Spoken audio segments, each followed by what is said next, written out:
Hello மக்களே, வணக்கம். நான் உங்கள் தோழி ஜீவா சுப்பிரமணியம். நான் எதாச்சியா பார்வதியை பற்றி பிக் பாஸில் ஒரு வீடியோ போட்டேன்.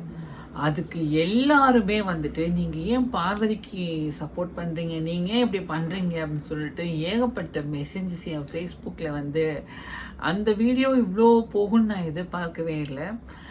ஆக்சுவலி நான் ஒரு கிளியாரிட்டி கொடுக்கணும்னு நினைக்கிறேன். ஸோ நான் பிக் பாஸ் ரெகுலராக பார்க்குறதில்ல, எப்போல்லாம் ஷூட் இல்லையோ ஸோ அப்போது பார்ப்பேன். ஸோ இந்த வாட்டி நான் பார்வை ஏன் நான் வந்து சப்போர்ட் பண்ணணும்னு சொன்னேன்னா, சப்போர்ட்னா எனக்கு இந்த வீக் யாரை ரொம்ப பிடிக்குமோ அவங்கள நான் சப்போர்ட் பண்ணுவேன். நெக்ஸ்ட் வீக்கில் வந்து யார் பெஸ்ட்டாக பண்ணுறாங்களோ, அதாவது ஒவ்வொரு வீக்கும் ஒவ்வொரு போட்டியாளருமே வந்து பெஸ்ட்டாக யாராவது ஒரு ஆள் பண்ணிக்கிட்டே இருப்பாங்க இல்லையா. ஒரே ஒருத்தரை நமக்கு பிடிக்கணும்னு அவசியம் இல்லை. ஃபைனலி இதில் ஒரு ஆள் தான் வின் பண்ண போகிறாங்க. ஸோ அதனால் நம்ம மாறிக்கிட்டே இருக்கோம். எனக்கு இந்த வீக் என்னமோ பாரு வந்து ரொம்ப ரொம்ப ஃபயராக பெர்ஃபார்ம் பண்ண மாதிரி எனக்கு தோணுச்சு. அவங்க அங்கங்கே நிறைய விஷயம் பண்ணியிருக்காங்க. எஸ், அது இல்லைன்னு நான் சொல்லலை. ஆனால் ஒரு பெண்ணாக அவங்க வந்து கண்ணில் அடிபட்டு கூட இதுவே வேற யாராவது அடிபட்டிருந்ததுன்னா என்ன பண்ணுவாங்க? அந்த இடத்துல அழுது ட்ராமா பண்ணி எனக்கு இப்படி ஆயிடுச்சு அப்படி ஆயிடுச்சு ஏதாவது ஒன்று நடந்திருக்கலாம். ஆனால் அவங்க அதை பொருட்டுப்படுத்தாமல் இன்னும் உள்ளே இருந்து இவ்வளோ ஆனதுக்கு அப்புறமும் அவங்க பண்ணுறாங்க. ஸோ அந்த இடத்துல அவங்களுக்கு ஒரு ஷபாஸ் நம்ம வந்து கண்டிப்பாக சொல்லணும். ரெண்டாவது, சபரி அவர்கள் அதை அப்படியே விட்டுருந்தா கூட பரவாயில்ல. 24/7 வந்து ஒரு வீடியோ நான் பார்த்தேன். அந்த வீடியோவில் என்ன போட்டிருந்ததுன்னா, Vikkals, Sandra and watermelon star இவங்க எல்லாருமே வந்துட்டு ஒரு இடத்துல பேசுகிறாங்க. அப்போது சபரி வந்து இது இப்படி பண்ணிட்டியாடான்னு யாரோ ஒருத்தர் கேட்குறாங்க. அப்போ நான் வேணும் தான் பண்ணேன் அப்படின்றாரு.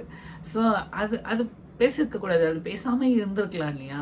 ஸோ அந்த இடம் தான் வந்து எனக்கு வந்து கொஞ்சம் இதாக இருந்தது. உலகமே பார்க்குற ஒரு ஷோ, அதாவது தமிழ்நாடு மக்கள் அத்தனை பேரும் பார்க்குற ஒரு ஷோ.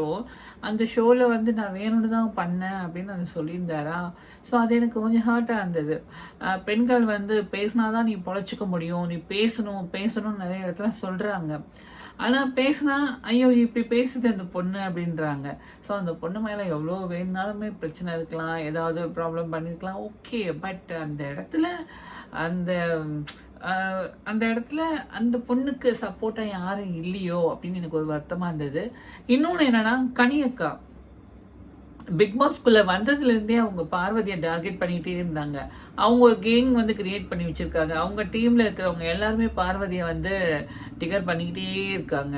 எனக்கு தெரிஞ்சவங்க குக் வித் கோமாளியில் பார்வதியோட பார்ட்டிசிபேட் பண்ணும்போது அங்கே ஏதாவது அவங்களுக்கு ஒரு சம்பவம் நடந்திருக்கலாம், ஏதோ 2 பேருக்கு ஆகாமல் போயிருக்கலாம். அதை வந்து அந்த வன்மத்தை வச்சு பழுத்திக்கிறாங்களோ அப்படின்னு எனக்கு தோணுது. ஏன்னா ஃபஸ்ட்டு வீக்லேருந்து இன்னி வரைக்கும் அவங்க அதான் பண்ணிகிட்ருக்காங்க, பாருன்னு. அது மாதிரி வைல்ட் கார்டு கண்டஸ்டன்ஸ் 4 பேர் வந்தாங்க. அவங்களுமே பாருன்னு பார்வை தான் பார்க்க வைக்கிறதுக்கு ட்ரை பண்ணுறாங்க. இத்தனை பேருக்கும் சிம்ம சொப்பனமாக ஒரு பொண்ணு அங்கே இருக்கா.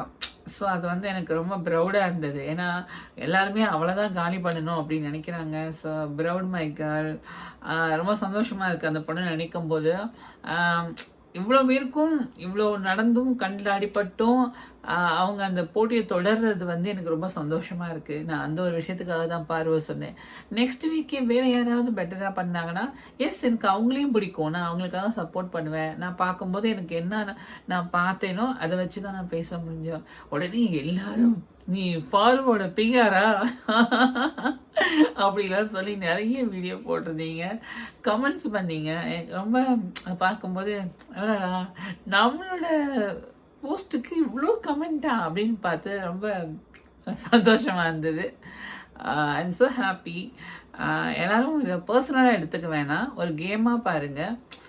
நம்மளோட பர்ஸ்பெக்டிவ்லேருந்து பார்க்கும்போது ஒரு வீக் ஒருத்தவங்களுக்கு நம்ம அது மாறிக்கிட்டே தானே இருக்கும்.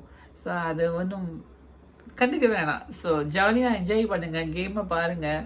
பிடிச்சிருந்தா கை தட்டுங்க, சப்போர்ட் பண்ணுங்கள், விசில் அடிங்க. பிடிக்கலைன்னா அவங்களுக்கு ஓட் பண்ண வேணாம். நெக்ஸ்ட் வீக் அவங்களே வெளியே வந்துடுவாங்க இல்லையா. அவ்வளோதாங்க. இதுக்கு நீங்கள் ரொம்ப பர்சனலாக எடுத்துக்கிட்டு இதை வந்து ஐயோ ஜியோ அப்படி பண்ணிட்டாங்களே இப்படி பேசுகிறீங்களே அப்படின்றீங்க. அது எனக்கு ரொம்ப ஒரு மாதிரி இருந்தது. ஸோ ஐ லவ் யூங்க ஆல்வேஸ்ங்க. நான் பார்க்கும்போது எனக்கு என்ன தோணுச்சோ அதை வச்சு தாங்க நான் போஸ்ட் போட்டிருந்தேன். ஸோ மற்றபடி ஒன்றும் கிடையாது. ஸோ நானும் உங்களில் ஒரு போட்டியாளரை வந்து நானும் உங்களை மாதிரி வெளியே வந்து எனக்கு நான் அந்த டைமில் என்ன பார்க்குறேனோ அதை வச்சு தான் நான் வந்து பேசியிருந்தேன். அவ்வளோதான். இதுவே நான் டைம் இருக்காது, ஒர்க் இருக்குது. ஸோ ஒர்க் இல்லாதப்போ நான் பார்த்துட்டு இனிமேல் நான் ரெகுலராக பார்த்துட்டு உங்ககிட்ட பேசுகிறேன். ஏன்னா அப்போ தான் வந்து எனக்கும் தெரியும். பட் ஏதாவது தவறாக பேசியிருந்தா ஐ எம் ஸோ சாரி. உங்களை ஹர்ட் பண்ணியிருந்தாலும் I am so sorry. I love you, I love you, I love you. உங்கள் லவ் தான் எனக்கு வந்து பெரிய பூஸ்ட்டு. ஸோ நான் பட்டாசாக வெடிச்சிட்டேன். ஸோ அந்த ரீசன் வந்து எனக்கு என்ன தெரியல. எனக்கு இப்போ தான் டைம் கிடச்சிது. வீட்டுக்கு வந்த உடனே அப்படி பழக்க போகிறதுக்கு முன்னாடி உங்ககிட்ட பேசிடணும் அப்படின்னு அடித்து பிடிச்சி வந்து உட்காந்துட்டேன். So I love you. So பேசிட்டேன். ஏதாவது உங்கள் மனசை காயப்படுத்தியிருந்தா சாரி. ஓகே. ஸோ பார்க்கலாம் நம்ம அடுத்த ஒரு ஏதாவது உங்களோட மைண்ட் வாய்ஸ் எனக்கு புரிஞ்சிருச்சு. சரி வரேன். Okay, good night.